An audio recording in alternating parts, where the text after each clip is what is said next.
¿Estamos viviendo en los últimos tiempos? Tal vez no ha habido otro momento en la historia en que la profecía de los últimos tiempos haya estado más alineada con la cultura y las circunstancias del mundo que hoy en día.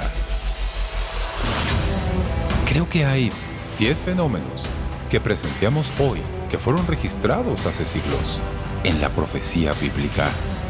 Ver nuestras circunstancias a la luz de estas profecías debe darnos resolución, propósito y esperanza, y ayudarnos a responder a las preguntas: ¿qué debemos hacer con el mundo que nos rodea? ¿Qué esperanza tenemos en tiempos como estos? Y finalmente, ¿hacia dónde vamos ahora? ¿Son las enfermedades, plagas y pestes de hoy una señal de los últimos días? ¿Son las dolencias que sacuden al mundo un último intento para advertir sobre el inminente regreso de Cristo? Pandemias como el COVID son significativas en profecía bíblica. Acompaña al Dr. Jeremiah en esta edición especial de Momento Decisivo sobre Profecía, en su presentación de una señal del fin de los tiempos, una profecía biológica, la pandemia.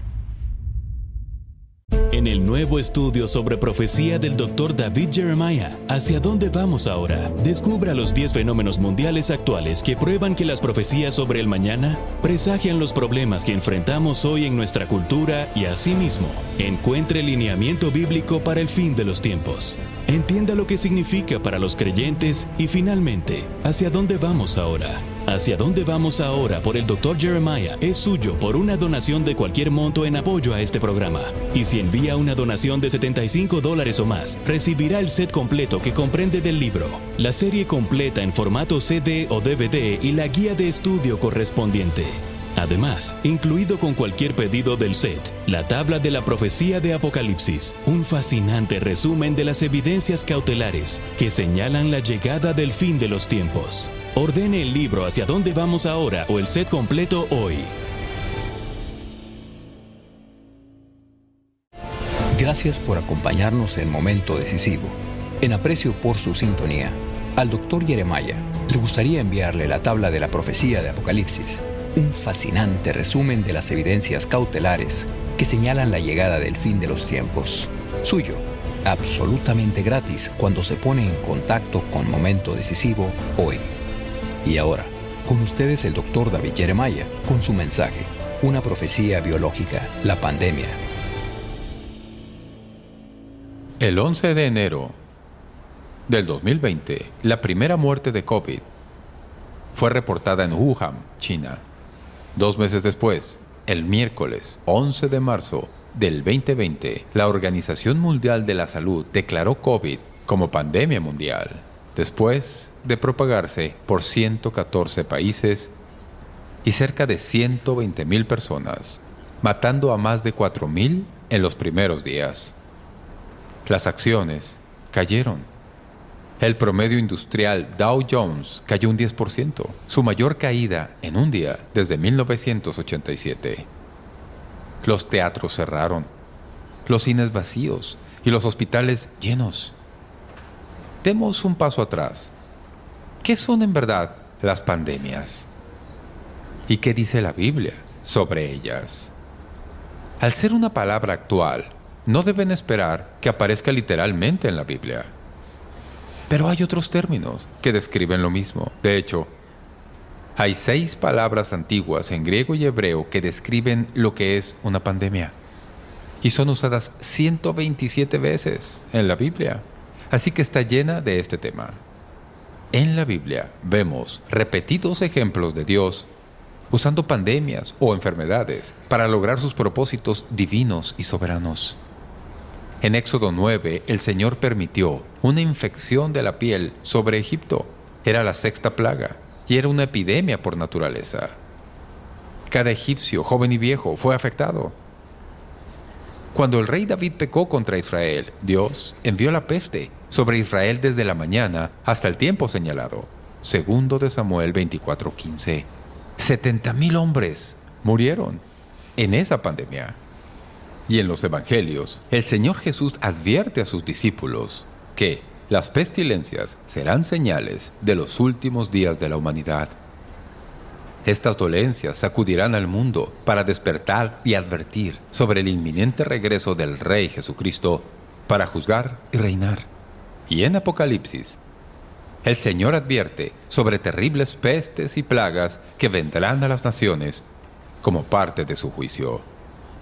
Antes del retorno de Cristo, todo esto ocurrirá, y este periodo es conocido como la Gran Tribulación, el tiempo más devastador de juicio divino sobre la humanidad. ¿Qué significa esto? Bien, mi hijo Daniel trabaja para la NFL y se ha familiarizado con muchos jugadores de la liga. Poco después de que el gobierno anunció la pandemia, uno de estos buenos amigos, que sintoniza momento decisivo, le dijo: «Daniel, pregúntale a tu padre si COVID está en la profecía bíblica». Y prediqué todo un mensaje en respuesta a eso. ¿Se lo han preguntado? Lo que acabamos de atravesar y lo que sigue pasando significa algo a gran escala en la historia. Y si es así, ¿qué significa? En la última semana, Jesús salió del templo en Jerusalén con sus discípulos. Fue por el valle del Cedrón y a la cima del monte de los Olivos. La ciudad de Jerusalén estaba enfrente, brillando bajo el sol. Y fue ahí cuando le preguntaron sobre los últimos días, impulsando la enseñanza más completa de Jesús sobre el fin de los tiempos. El discurso de los Olivos, llamado así porque ocurrió en el monte de los Olivos. Registrado en Mateo, Marcos y Lucas, Mateo lo registra así. Y estando él sentado en el monte de los Olivos, los discípulos se le acercaron aparte, diciendo: «Dinos, ¿cuándo serán estas cosas? ¿Y qué señal habrá de tu venida y del fin del siglo?» Respondiendo Jesús les dijo: «Mirad, que nadie os engañe, porque vendrán muchos en mi nombre, diciendo: Yo soy el Cristo, y a muchos engañarán. Y oiréis de guerras y rumores de guerras. Mirad que no os turbéis, porque es necesario que todo esto acontezca, pero aún no es el fin. Porque se levantará nación contra nación y reino contra reino, y habrá pestes y hambres y terremotos en diferentes lugares. Y todo esto será principio de dolores». Este pasaje es tan extensivo que muchos lo han llamado el mini Apocalipsis. Jesús nos dio señales claves que apuntan a su retorno. O como dice el versículo 30, la señal del Hijo del Hombre. Estas son las 6 cosas que sucederán al aproximarse su segunda venida. Si tienen sus Biblias y pueden leerlas, se las voy a enumerar. Engaño por los falsos cristos. Disputas y guerras entre naciones. Pestes y hambre en todo el mundo. Entrega de creyentes para tribulación. Deserción de falsos creyentes. Y la declaración del Evangelio en todo el mundo.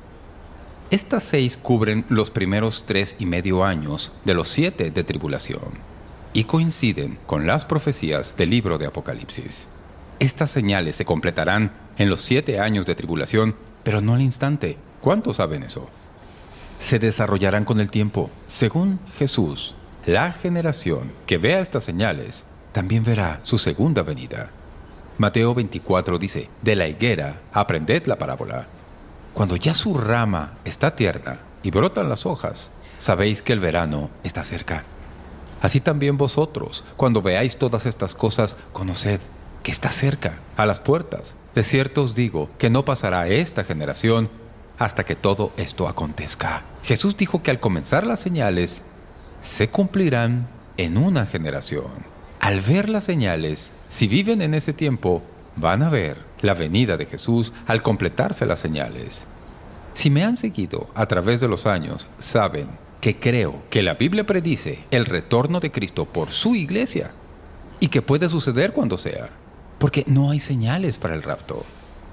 Esto es conocido como el arrebatamiento. Luego habrá 7 años de tribulación global.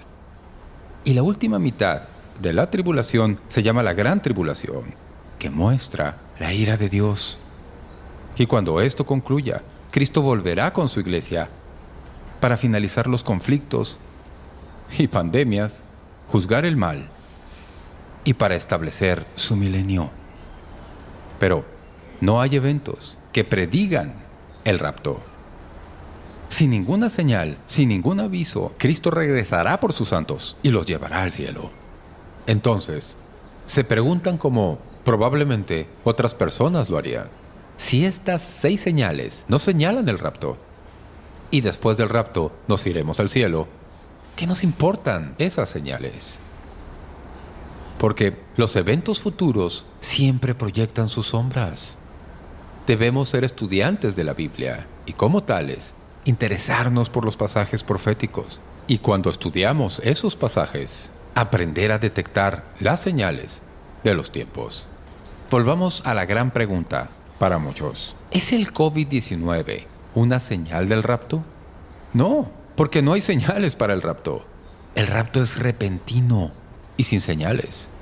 ¿Pero esta pandemia es señal de la segunda venida? Probablemente. No puedo afirmarlo con certeza, pero tampoco puedo negarlo. Podría ser la señal número 3 en la lista de 6 de Jesús en Mateo 24. Peste y hambre mundial. Como mencioné antes, algunos signos de la tribulación se mostrarán en los últimos años previos al rapto.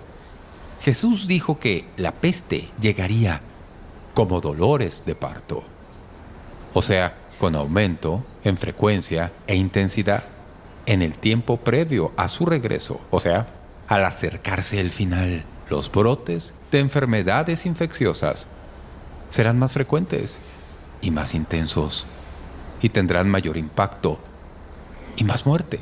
Eso ocurrió. Hubo pandemias antes. Cuando salió a la luz, las enumeraron. Mencionaron el SARS, listaron todas las pandemias y todas ellas muy graves. Yo recuerdo un par que sucedieron durante mi vida y la gente decía que esto podría matar a la humanidad sin la respuesta adecuada. Pero no fue así. Y desaparecieron. Y luego pasó esto, algo sin precedentes en nuestras vidas. Esto es una señal de nuestra vulnerabilidad. Somos más vulnerables de lo que nos gusta pensar. Nadie escapa a la posibilidad de infección, lo sabemos. No solo porque lo leímos en una revista, lo sabemos porque lo vivimos, experimentamos, se desarrolló frente a nosotros. Es una lección importante que archivar. Número 2. Toda esta pandemia me ha enseñado sobre la credibilidad de la Biblia. Déjenme explicarles. Por más de 50 años he enseñado y estudiado la Biblia. Nunca deja de asombrarme los eventos de la tribulación a medida que se muestran en Apocalipsis. Y yo los creo. Aunque me parezcan extravagantes, los creo solo porque están en la Biblia. Más ahora, estos eventos parecen llamar a nuestra puerta. Y los profetas ya no parecen pronosticadores extravagantes, sino personas diciendo lo que debemos saber y entender. En Apocalipsis 9:18 dice que 1/3 de la tierra morirá por plagas de fuerzas demoníacas. En Apocalipsis 11, otra parte de la profecía de la tribulación, 2 testigos sobrenaturales con poder para herir la tierra con toda plaga, cuantas veces quieran. Esa advertencia no se limita a pandemias, pero dan una mayor comprensión de cómo los eventos de la tribulación serán. Al leer estas partes de la Biblia, lean con atención y en oración, buscando tendencias. Los eventos del Apocalipsis ya no son inverosímiles, sino casi inminentes. Parecen por suceder. ¿Quién se hubiera imaginado que el mundo se detendría por una plaga? Pero COVID-19 me enseñó que somos vulnerables y que la Biblia es creíble. Será mejor que crean lo que la Biblia les está hablando, no está relatando cuentos. La tercera lección de esto, la incertidumbre de la vida. Los contagios nos muestran la incertidumbre. Se esperaban que sus agendas fueran borradas por un año entero, que sus hijos fueran excluidos de sus aulas, vacaciones, bodas canceladas, su oficina sobre la mesa de su cocina. Nadie esperaba estar lejos de la iglesia por meses. ¡Qué terrible para los despedidos o negocios cerrados! Pocos tenían desinfectantes, máscaras y papel higiénico. ¿Cómo saberlo? El patriarca Job ¿Recuerda cómo explicó la repentina deconstrucción de la vida? Esto dijo: mis días han sido más ligeros que un correo. Huyeron y no vieron el bien. Pasaron cual naves veloces, como el águila que se arroja sobre la presa. O Job 14:1. El hombre nacido de mujer, corto de días y hastiado de sinsabores, sale como una flor y es cortado, y huye como la sombra y no permanece. ¡Qué inciertos y qué preciosos son los días! Pude comprender esto. No tengo garantía, ni ustedes, que tendremos un mañana. Tengo solo el día que Dios me ha dado. Y cuán precioso es este día. Cuán importante debe ser agradecer a Dios por los días que nos dio como regalo. He aprendido sobre la vulnerabilidad de todos. Todos lo somos. Nadie está a salvo. Aprendí sobre la credibilidad de la Biblia, la incertidumbre de la vida y también sobre la suficiencia de Jesucristo. El virus nos apunta a Jesús. Mientras concluía su obra terrenal y regresaba al cielo, Él les dijo a sus discípulos: estas cosas os he hablado, para que en mí tengáis paz. En el mundo tendréis aflicción, pero confiad, yo he vencido al mundo. Noten que Jesús no dijo: en el mundo tendrán aflicción y yo he vencido la aflicción. No, Él dijo: en el mundo tendréis aflicción, yo he vencido al mundo. Jesús no solo vence el evento. Él no solo vence el evento. Él vence el entorno en el que ocurre el evento. Él no solo vence la aflicción. Él vence al mundo en el que ocurre la aflicción. No sé ustedes, pero yo vi a Jesús de manera especial durante COVID. Descubrí su suficiencia, que no importaba cuán aterrador era todo. Y, a pesar de no tener explicación, teníamos una respuesta: Jesús. Y cuando le hablamos, nos ayudó y sobrevivimos, pues creímos y contamos con el único que prometió que nunca nos dejaría ni nos desampararía. Amén. Entonces, hemos tenido la pandemia y aprendimos cosas. Mas la pregunta que ha estado en pantalla y en mi corazón para esta serie es: ¿hacia dónde vamos ahora? Ahora, esto que sucedió y estamos saliendo, ahora que experimentamos y esperamos no volver jamás, ¿a dónde vamos ahora? Primero, sugiero priorizar nuestra vida de oración. ¿No creen que la gente oró más en los últimos meses que nunca antes? A más problemas, más oración. ¿Pero qué tipo de oraciones? Esta es la postura del cristianismo. Apele al carácter de Dios, confiese su incapacidad y mire al Señor. Confíe en Él cuando no vea salida ni sepa qué ocurre y se pregunte: ¿a dónde va esto? ¿Es este el fin de lo que conocemos? ¿El fin de la nación que conocemos? No sabemos las respuestas a eso, pero sí sabemos que Dios está en su cielo, está ocupando su trono, está a cargo y pueden confiar en Él. Y ponen sus ojos en Él y ponen su destino en su mano. Esa es una de las cosas que aprendimos. ¿Hacia dónde vamos? Priorizamos nuestra vida de oración. Esto otro aprendí: servir con sacrificio a otros. Lo mejor que pueden hacer al estar bajo presión es no pensar en sí mismos y pensar en otros. Lo que aprendí y aprendió esta iglesia en nuestras vidas es que cuando llegan las pandemias, cuando no entienden o de qué se trata, no solo piensen en ustedes, miren a su alrededor, pues hay personas que están mucho peor que ustedes. Vean cómo servirles. Priorice su oración y sirva a otros sacrificialmente. Y además, cuente sus bendiciones. Cuando sentimos las presiones de inesperadas pandemias, saquemos las calculadoras y sumemos las bendiciones. Juan 1:16 dice: de su abundancia todos hemos recibido una bendición inmerecida tras otra.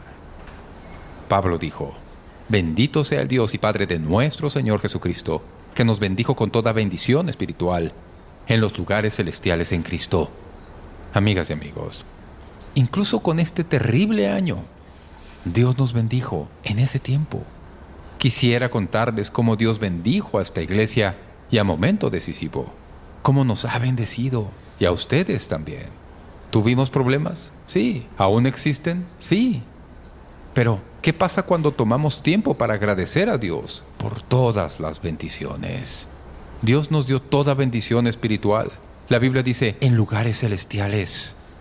La Biblia dice, dad gracias en todo, porque esta es la voluntad de Dios para con vosotros en Cristo Jesús. Prioricen su vida de oración, servir en sacrificio a otros, cuenten sus bendiciones y calma, y continúen. Mantengan la calma y sigan adelante. ¿Saben? Hay algunas personas que mantener la calma no está en su... no saben cómo. ¿Conocen a alguien o están casados con alguien? Pero qué maravilloso es estar con alguien que está en el mismo lío que ustedes y notan una sensación de calma, que obvio está más allá de esa persona. Viene de Dios. Y cuando se llenan de gratitud por lo que Dios hizo, empiezan a tener una calma y confianza en medio de lo que sucede. Sentí eso seguido cuando venía a predicar y no había nadie aquí. Había una cámara y era extraño, pero a menudo entraba y sentía el poder de Dios en este lugar. Sentía que Él estaba a cargo y yo podía confiar. Y luego veía cómo Dios usó el mensaje que prediqué a nadie en todo el condado y en todo el país y otros lugares del mundo. Yo tenía esa confianza y Él me dio esa calma.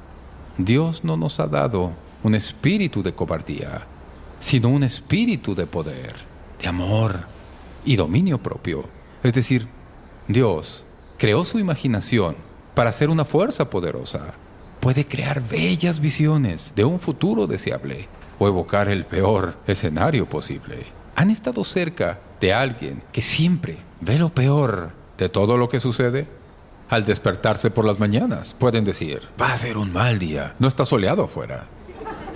Francamente, no tengo a nadie así en mi familia, pero he estado con gente así. Ven el lado oscuro de todo.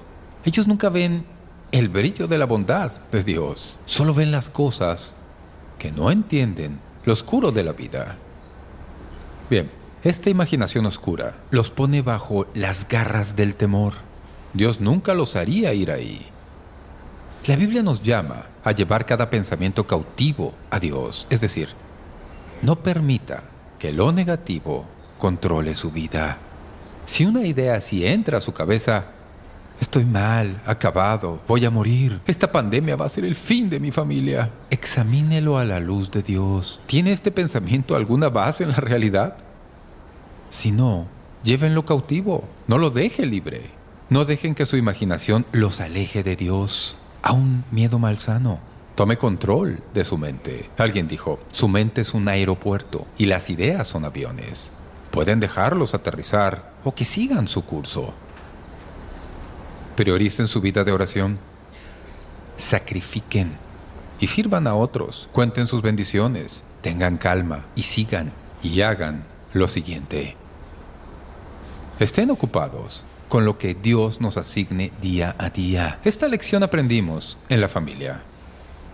Al principio de la cuarentena, Donna y yo vimos lo fácil que sería vivir sin ninguna agenda. Dormir más, no cambiarse hasta las 10 u 11. No agenda, plan u objetivo. Sin entender cómo al final del día estábamos más cansados que nunca antes en la vida. ¿Cómo es eso? ¿Cómo se puede estar tan cansado si no se hace nada? No nos toma mucho saber que no queríamos vivir así durante ese periodo. Descubrí, al igual que muchos, que no necesitaba saber cómo iba a funcionar todo el día. Solo saber qué hacer a continuación. Necesitaba levantarme, tal vez ir a la tienda. Y solo dé el siguiente paso. Sigan marchando hacia el plan. Y no pidan tanta información en el futuro. Al principio de este mensaje, los discípulos querían saber cómo el Señor iba a resolver los problemas del tiempo final. Y Jesús no se los dijo. Él no nos debe eso. Él solo nos debe el cumplimiento de su promesa, de que Él nos guiará en todo tiempo. Lo que descubrí es que cuando decía, está bien, Señor, ¿qué quieres que haga hoy? ¿Qué sigue? Lo hacía. Y era liberador porque Dios siempre estaba para mostrarme el siguiente paso. Pero si sentado decía, ahora para el final de este día, no funcionaba. Porque todo era muy incierto. ¿Y cuántos de ustedes saben que aún es bastante incierto? Cada día es incierto. No es como antes. Hay tanto que no sabemos, ni podemos controlar. Y vamos a hablar más acerca de todo esto después. Pero si pudiera animarlos, la profecía siempre tiene un recordatorio que dice: se acerca un día en que todas las cosas que Jesús predijo sucederán. ¿Fue la pandemia por la que acabamos de pasar parte de ello? Podría serlo, o no lo es. No tenemos certeza, pero fue destinado para enseñarnos algo. Hemos aprendido, llevamos esas lecciones a nuestras vidas y vivamos para Jesús, aún sin saber qué pasará mañana, en la semana o esta tarde. Levantémonos y hagamos lo siguiente que Dios nos ha llamado a hacer. Y sepan en su corazón que si obedecen, no hay manera de que Dios no los guíe paso a paso. Démosle un aplauso hoy. Amén.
Thank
you.